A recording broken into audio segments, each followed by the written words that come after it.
I remember the exact moment I knew my marriage was over.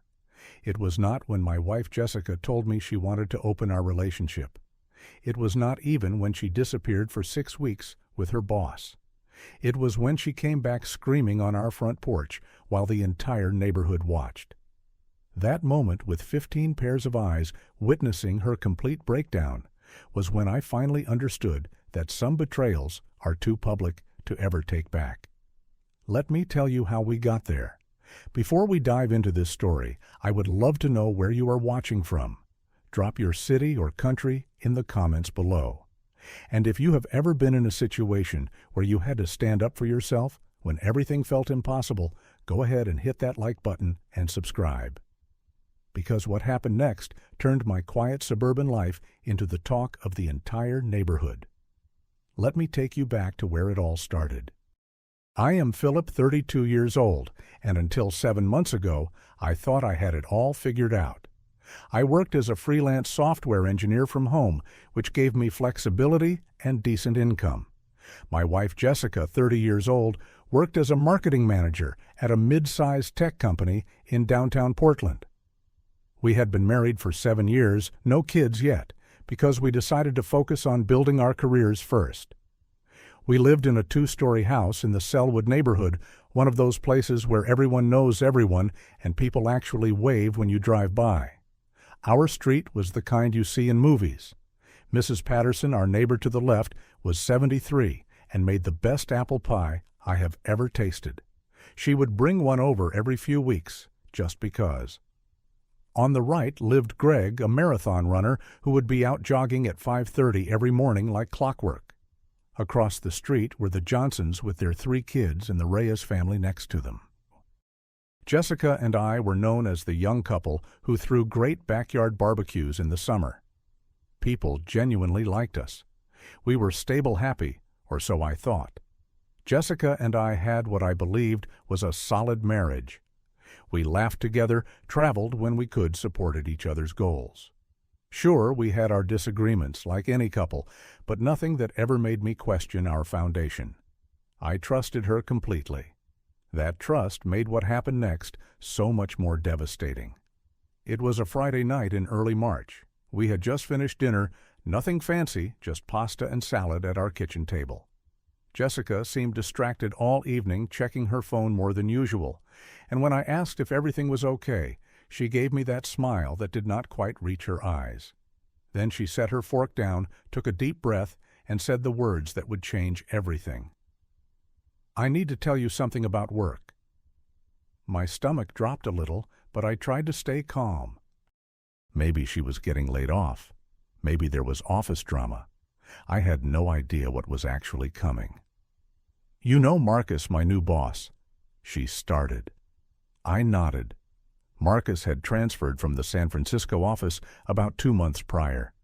Jessica had mentioned him probably 20 or 30 times since then. He was 38, apparently brilliant at strategy, and had really taken notice of Jessica's work.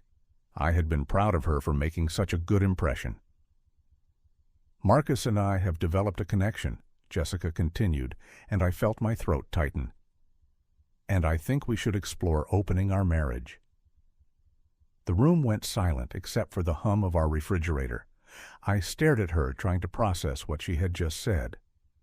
Opening our marriage. What did that even mean? "What are you talking about?" I finally managed. Jessica leaned forward, her expression almost earnest, like she was pitching a business proposal. "This is not cheating, Philip. This is about growth. Marcus and I have this chemistry, and I think exploring it could actually help us. Help me. Lots of modern couples are doing this. I have read studies about it. We can still love each other, but expand emotionally." I felt like someone had punched me in the stomach. My wife was asking permission to be with another man. No, not asking. She was telling me this was what she wanted. "I do not want that," I said, my voice shaking. "Jessica, we are married. I love you. I do not want to share you with anyone." Her face fell, and for a moment I thought maybe she would drop it. But then she sighed and said, "I was hoping you would be more open-minded about this. I need this, Philip. I need to grow as a person, and I feel like I have been stagnant. Stagnant? That word hit hard. I had thought we were building something together. Apparently, she felt trapped. We talked in circles for another hour. She kept using phrases like evolved relationship and emotional expansion. I kept saying no, trying to make her understand this was not what I signed up for. But Jessica had an answer for everything. She said she had already discussed this with Marcus, and he was waiting for my answer. That detail stung worse than anything. She had talked to him about this before even bringing it to me, her husband. Finally exhausted, I told her I needed time to think. She agreed, but added, "Just do not take too long. Marcus is waiting." That night I lay awake staring at the ceiling while Jessica slept soundly beside me as if nothing had happened. I felt like a stranger in my own bed. The next week was torture. I kept hoping Jessica would come to me and say she had changed her mind, that it was just a moment of confusion. Instead, she brought it up again 3 days later, and I could see the impatience in her eyes. She wanted my answer.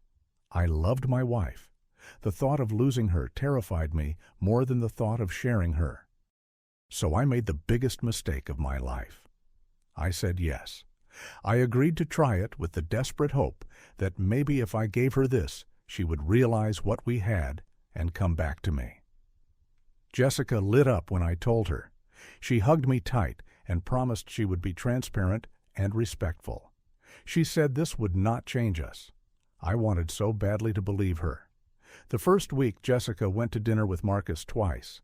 Both times I sat at home trying to focus on work, but all I could think about was what they were doing. She came home around 11 p.m., each time smelling faintly of cologne that was not mine. She would kiss my cheek and tell me about the restaurant, about their conversation, as if she had just been out with a friend. I smiled and nodded, dying inside. The second week, things escalated. Jessica told me she was going to stay overnight at Marcus's apartment on Thursday. Just one night, she said. She packed a small bag while I watched, feeling completely numb. She left at 7 p.m., and I did not sleep at all that night. I sat on the couch watching random shows until 4 in the morning, when exhaustion finally pulled me under for a couple hours. Jessica came home Friday morning, showered, changed, and went to work like it was a normal day. I could not even look at her. By the third week, Jessica was working late constantly. At least that is what she called it. I knew better. She was with him. She started buying new clothes, more expensive and more revealing than what she usually wore. She joined a gym and suddenly cared about her appearance in ways she had not before. Her phone was always buzzing, and she would smile at the screen in a way she used to smile at me. I tried to talk to her about it one evening. I told her this was killing me, that I could not do it anymore. She looked annoyed and said I was overthinking things, that I had agreed to this. She made me feel like I was the problem for not being okay with my wife sleeping with another man. One night I overheard her on the phone with Marcus in our bedroom. She was laughing that giggly, breathless laugh of someone newly in love. I stood outside the door listening, and I realized I had become a ghost in my own home. She did not see me anymore. She saw an obstacle. The neighbors started noticing too. Mrs. Patterson asked me one afternoon if I was feeling all right because I looked tired. I lied and said work had been stressful. Greg mentioned he had not seen Jessica around much. I mumbled something about her busy schedule. I was ashamed to tell anyone the truth. Then came the night that broke me completely. It was a Thursday evening, and Jessica came into the living room with a small suitcase. My heart sank. "Marcus invited me on a business trip to Seattle," she said casually. "We will be gone about a week." "A week?" I repeated, my voice hollow. "Yes." "This is part of my growth, Philip. You need to support this." I did not say anything. What could I say? She had already made up her mind. She kissed me on the cheek, told me not to worry, and walked out the door. I watched her get into Marcus's car from the window, and then they were gone.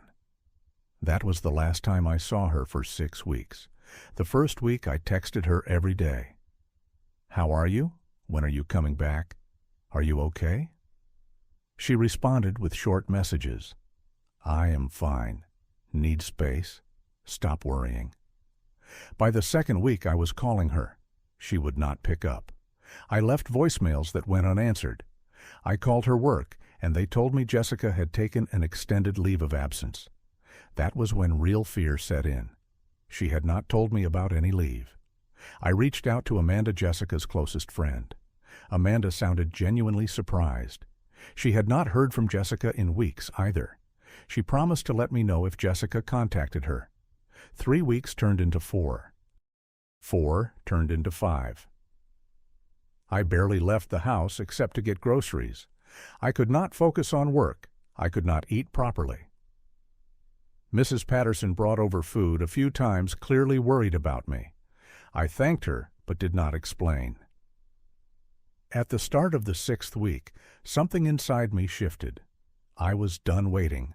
I was done being a victim. Jessica had abandoned me, abandoned our marriage, and I was not going to sit around hoping she would come back. I scheduled an appointment with a divorce lawyer. Mr. Davidson was a straightforward man in his 50s who had seen every kind of marital disaster. He listened to my story without judgment and laid out my options. The house was in both our names, but I had contributed 70% of the mortgage payments over the years. We had a joint bank account, but since Jessica had essentially abandoned the marriage, I had legal grounds to protect my assets. I left his office with a plan. First, I transferred half the money from our joint account into a personal account I opened that afternoon. It was my money I had earned. Then I called a locksmith and had all the locks on the house changed. Jessica had walked out without a word for 6 weeks. As far as I was concerned, she had made her choice. Over the next few days, I packed up her belongings. Clothes, toiletries, books, everything that was hers went into boxes that I stacked neatly in the garage.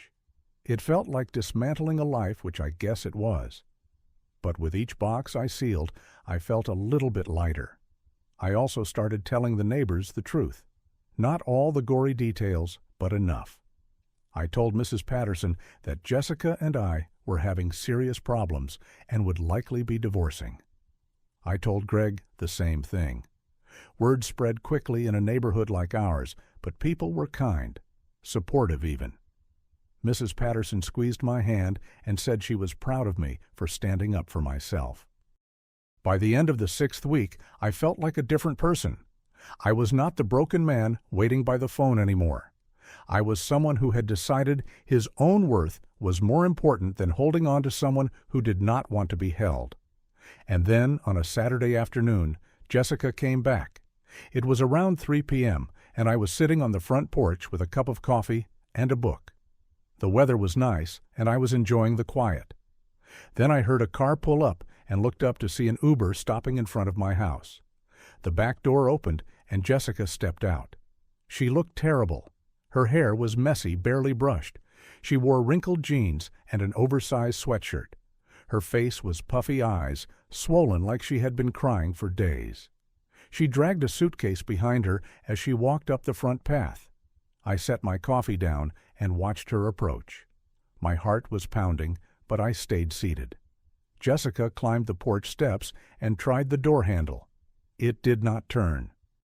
She looked confused, tried again, then turned to me. "Philip, the door is locked. Let me in." I did not move. I changed the locks. Her face went from confusion to panic. "What? Why would you do that? This is my house, too." "You left for 6 weeks without a word," I said calmly. "You abandoned this marriage. I am not letting you just walk back in like nothing happened." Jessica's eyes filled with tears. "Philip, please. I made a mistake. I need to come home." "You made a choice," I corrected, "and now I am making mine." She started knocking on the door harder and harder. "Open the door. You cannot lock me out of my own house." I noticed movement across the street. Greg had come out onto his porch. Mrs. Patterson opened her front door. The Johnsons were looking out their window. Our very public confrontation was beginning. Jessica must have realized she had an audience because her panic turned into full hysteria. She pounded on the door and started shouting. "This is not fair. I came back. I am sorry. Okay, just let me in." I stood up and walked to the edge of the porch, staying a few feet away from her. More neighbors had come outside now. I could see at least 7 or 8 people watching from various yards and porches. "You want to do this here?" I asked quietly. In front of everyone, Jessica did not seem to care anymore. She was sobbing, her voice rising. "He left me. Philip Marcus left me. He said it was just for fun. He went back to his wife in San Francisco. I have nowhere to go." The words hung in the air. I felt a strange mix of vindication and pity. So that was it. Marcus had used her and thrown her away, and now she wanted to come crawling back. "That is not my problem," I said, and I meant it. "You chose him. You chose to leave me for 6 weeks without any real communication. You destroyed this marriage, Jessica, not me." "But I love you," she cried, reaching for me. I stepped back. "No, you do not. You love the security I provided. You love having a backup plan. But you do not love me, because if you did, you never would have done this."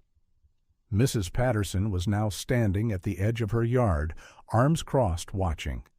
Greg had his phone out, probably ready to call someone if things got worse. I felt oddly calm despite the chaos. Jessica collapsed onto the porch steps, sobbing uncontrollably. "Please, Philip, I have nowhere else to go. I lost my job. I have no money. Please." I pulled an envelope from my back pocket. Inside were the divorce papers Mr. Davidson had prepared and his business card. "You can contact my lawyer," I said, handing her the envelope. "We will figure out the division of assets, but you are not staying here. You made your choice. Now live with it." Jessica stared at the envelope like it was a death sentence. She tried to speak, but only sobs came out. A car pulled up then, and Amanda got out. She must have gotten Jessica's frantic texts. She rushed over and helped Jessica up, shooting me a look I could not quite read. Was it anger? Understanding? Maybe both. "Come on, Jessica," Amanda said softly. "Let us go." Jessica let herself be led away, still crying, clutching her suitcase. The Uber driver, who had been waiting awkwardly this whole time, drove off. Amanda loaded Jessica into her car, and they disappeared down the street. I stood there for a moment, surrounded by my neighbor's stares. Then I turned and walked back into my house, closing the door behind me. I locked it, leaned against it, and let out a long breath. For the first time in 2 months, I felt like I could breathe. The weeks that followed were strange. The neighborhood had witnessed my humiliation and my stand, and people did not quite know how to act around me at first. But then Mrs. Patterson brought over another pie, and Greg invited me to join him for a morning jog, and slowly life returned to a new kind of normal. The divorce was finalized 3 months later. Jessica did not contest it. She agreed to let me keep the house, probably out of guilt, or maybe just exhaustion. I learned through Amanda that Jessica had indeed lost her job. Apparently, Marcus had terminated her position after their affair ended. She moved back in with her parents in Eugene, about 2 hours south. Amanda also mentioned Jessica was seeing a therapist trying to work through what she had done. I did not feel satisfied hearing that. I did not feel anything, really, just a sort of empty relief. I kept the house and threw myself into work. Freelancing picked up, and I took on more projects than I probably should have, but staying busy helped. I avoided thinking about Jessica as much as possible. When I did think about her, it was with a sadness for what we could have been, not anger at what she did. Anger had burned out somewhere along the way. Mrs. Patterson continued to check on me. She told me one afternoon that she was proud of how I handled everything, that I had shown real strength by not letting Jessica manipulate her way back in. Her words meant more to me than she probably knew. About 4 months after the divorce, I started going to a local cycling club that met on Sunday mornings. I needed something to do, some way to meet people who did not know my story. The group was welcoming, and I made a few friends. People who just knew me as Philip the software guy who liked biking, not Philip the guy whose wife left him for her boss. I went on a solo road trip that summer, 3 weeks exploring national parks across the West. I hiked in Yellowstone, camped in Glacier, watched the sunrise over the Grand Canyon. It was the first time in years I had done something entirely for myself, with no one else to consider. I realized somewhere along the trail in Zion that I had lost myself trying to save a marriage that was already dead.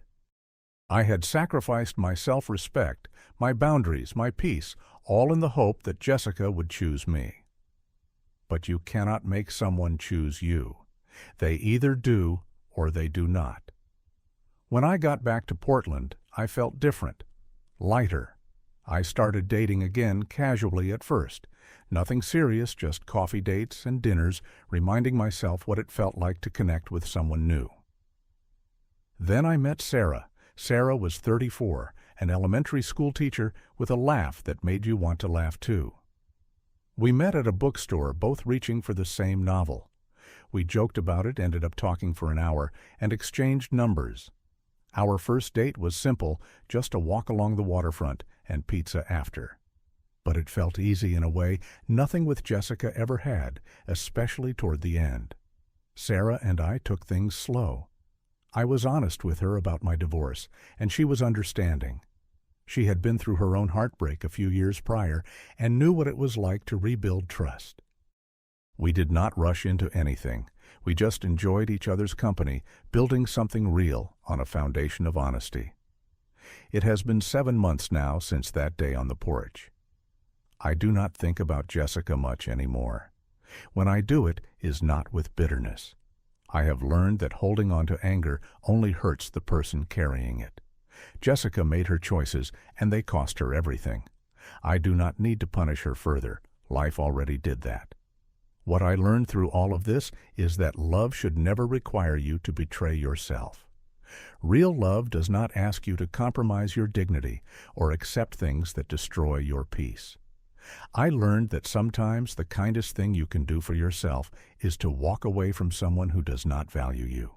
And I learned that standing up for yourself, even when it is terrifying and public and messy, is worth it. That afternoon on the porch with the whole neighborhood watching was humiliating, but it was also liberating. There was no going back after that, no room for doubt or second-guessing. Jessica had shown everyone exactly who she had become, and I had shown everyone that I would not accept it. That clarity, as painful as it was, set me free. I do not regret the years I spent with Jessica. We had good times, and I loved her genuinely. But I also do not regret letting her go. Some people come into your life to teach you what you will not tolerate, and Jessica taught me that lesson well. These days, I am happy. Not in the loud, showy way, but in the quiet, steady way that comes from knowing yourself and liking who you are. I have good friends fulfilling work, and someone in Sarah who makes me feel valued. My house, the one I fought to keep, feels like home again. Mrs. Patterson still brings pie. Greg and I jog together twice a week. The neighborhood gossip about me has faded into distant memory. Sometimes the hardest person to fight for is yourself. But when you finally do that is when you realize you were worth it all along. I was worth more than being someone's backup plan. I was worth more than a marriage built on one person's betrayal. And the moment I understood that, everything changed. So to anyone out there going through something similar, hear this. You are not obligated to stay with someone who disrespects you, no matter how much history you share. You are not selfish for choosing your own peace over someone else's convenience. And you are not weak for walking away. Sometimes walking away is the strongest thing you can do. That day on my porch, when Jessica came back screaming and broken, was not my lowest moment. My lowest moment was when I said yes to something I knew was wrong because I was too afraid to lose her. The day I stood my ground and said no more, that was when I started winning. Not against her, but for myself. And that makes all the difference. Have you ever had to make a choice between keeping the peace and keeping your self-respect? I would love to hear your thoughts in the comments below. And if this story resonated with you, please hit that like button and subscribe for more real-life stories. Share this video with someone who might need to hear it. Thank you so much for listening to my story, and I hope it reminds you that you are always worth fighting for. Take care of yourselves out there, and remember your peace matters more than anyone's comfort. Until next time.